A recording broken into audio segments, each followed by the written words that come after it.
a President to consider the report of the Human Rights Council on its 18th special session as contained in document A/66/53/amendment addendum 2 directly in plenary meeting. It's so decided.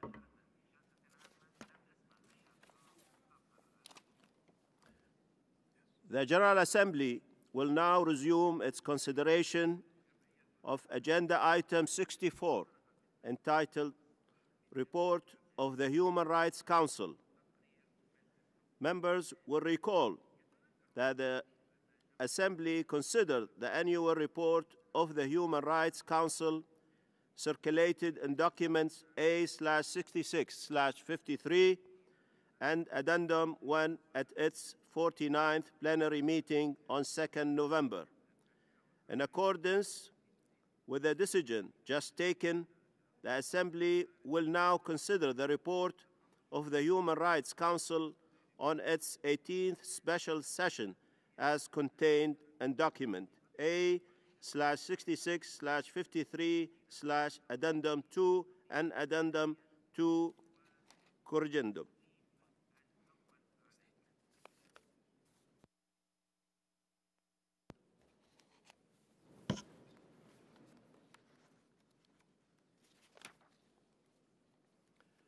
Excellencies, ladies and gentlemen, Madam High Commissioner for Human Rights,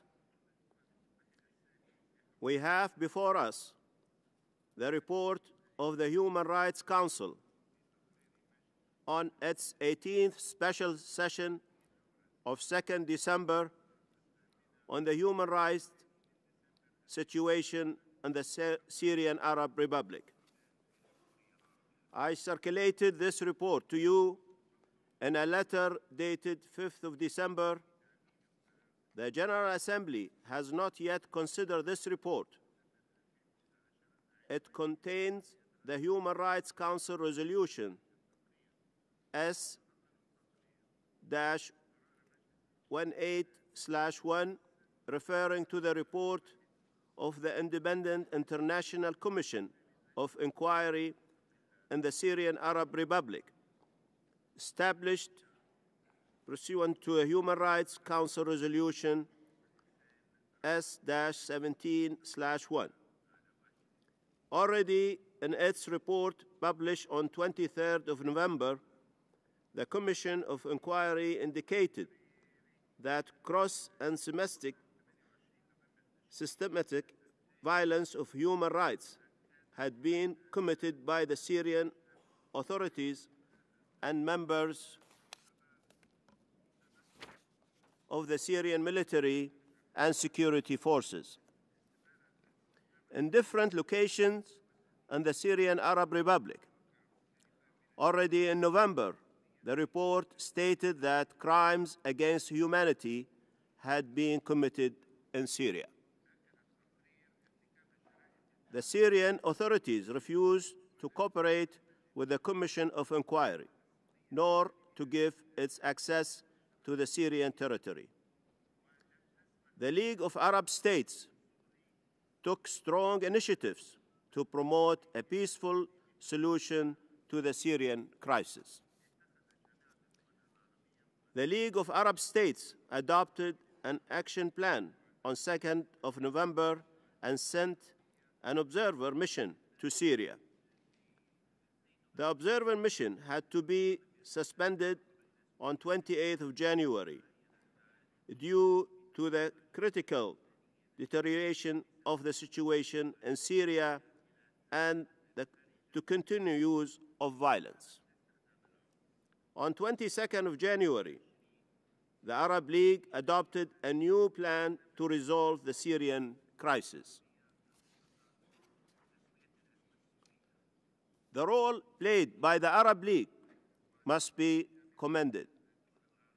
It is in accordance with the Charter 8 of the Charter of the United Nations and the role of regional and sub-regional organizations on the maintenance of international peace and security. The Security Council has been unable to adopt a resolution supporting the Arab Plan.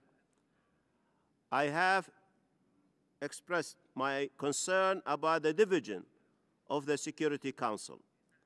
The longer the Security Council remains divided in adopting a position on developments in Syria, the more difficult the situation becomes, with more Syrians being killed daily. I am deeply concerned about the ongoing violence in Syria. The international community should call on the Syrian authorities to end the killings immediately and to put a halt to human rights violations. All parties in Syria should immediately stop all violence and reprisal in accordance with the League of Arab States initiative. Several member states have contacted me to express their concern about the situation in Syria and the need for the General Assembly to debate this issue. As a President of the General Assembly, it is my responsibility to let the members of the United Nations express their views on the human rights situation in Syria. In the light of all events over the past few weeks, I have asked the High Commissioner for Human Rights, Mrs. Navi Pillay, to brief us on the latest development since the report was received in November, and I now will give her the floor.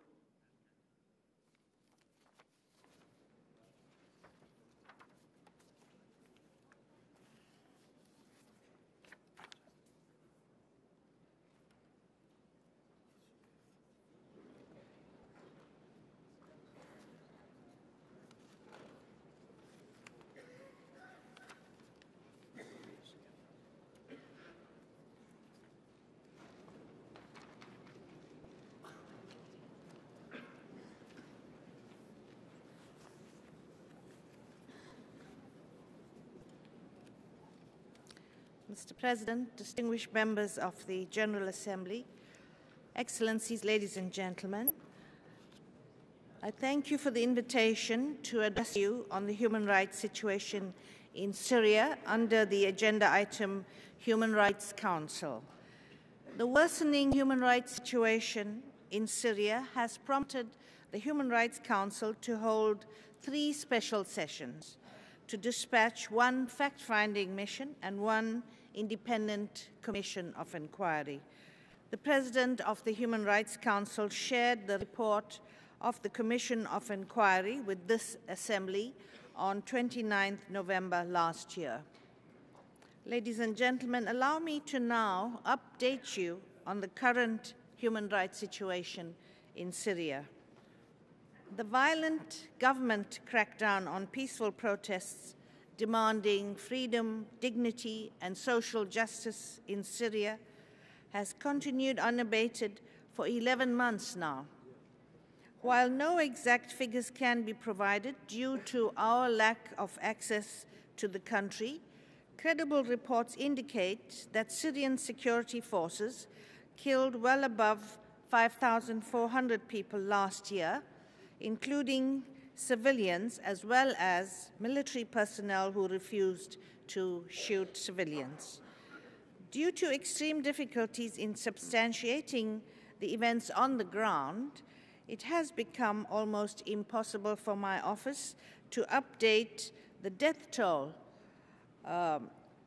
in the past 2 months. However, we are certain that the number of dead and injured continues to rise every day. Tens of thousands, including children, have been arrested, with more than 18,000 reportedly still arbitrarily held in detention. Thousands more are reported missing. 25,000 people are estimated to have sought refuge in neighboring and other countries, and more than 70,000 are estimated to have been internally displaced. While the protests have remained largely peaceful, reports of armed attacks by anti-government fighters against Syrian forces have increased, also with consequences on civilians. According to the government, some 2,000 military and security personnel have been killed. I am particularly appalled by the ongoing onslaught on Homs. Since 3rd February, in further escalation of its assault, the government has used tanks, mortars, rockets, and artillery to pummel the city of Homs. According to credible accounts, the Syrian army has shelled densely populated neighborhoods of Homs in what appears to be an indiscriminate attack on civilian areas. More than 300 people have reportedly been killed in the city since the start of this assault 10 days ago. The majority of them were victims of the shelling. Reports indicate that hospitals, which were already struggling to cope with all those injured in recent weeks, are now overwhelmed. People have set up makeshift clinics throughout the beleaguered city. Medical supplies have been depleted. Shells have struck at least 3 of these makeshift clinics, resulting in casualties. Due to heavy shelling, residents have been effectively trapped in areas under attack. Electricity and communication have been cut off in some neighborhoods, and food remains scarce. The humanitarian situation in Homs is simply deplorable. Similar accounts of intensifying assault and worsening of humanitarian situation have been received from Zabadani, Daraa, and Al-Rastan. The risk of humanitarian crisis throughout Syria is rising. The failure of the Security Council to agree on firm collective action appears to have emboldened the Syrian government to launch an all-out assault in an effort to crush dissent with overwhelming force. Yet, as the Secretary General has said, and I quote, "The lack of agreement in the Security Council gives no license to Syrian authorities to step up the attacks on the Syrian population. No government can commit such acts against its people without its legitimacy being eroded. The appalling brutality we are witnessing in Homs is a grim harbinger of worse to come," said the Secretary General. Excellencies, the nature and scale of abuses committed by Syrian forces indicate that crimes against humanity are likely to have been committed since March 2011. Independent, credible, and corroborated accounts indicate that these abuses have taken place as part of a widespread and systematic attack on civilians. Furthermore, the breadth and patterns of attacks by military and security forces on civilians and the widespread destruction of homes, hospitals, schools, and other civilian infrastructure indicate approval or complicity by the authorities at the highest levels. Since anti-government protests started, security forces and government-supported Shabiya militias have been responsible for killing thousands of people through attacks on peaceful protests and in large-scale military operations in several cities. They have used a shoot-to-kill policy to crush peaceful protests. Several defectors from military and security forces have said that they received orders from their commanders to shoot unarmed protesters without warning. Snipers on rooftops are reported to have targeted protesters, ambulances, and bystanders who were trying to rescue the wounded and collect the bodies of those killed. Civilians have borne the brunt of the violence as cities such as Homs, Hama, Daraa, and Idlib have been blockaded and curfews imposed. During the blockades, residents have not been able to obtain water, food, and medical supplies. Military and security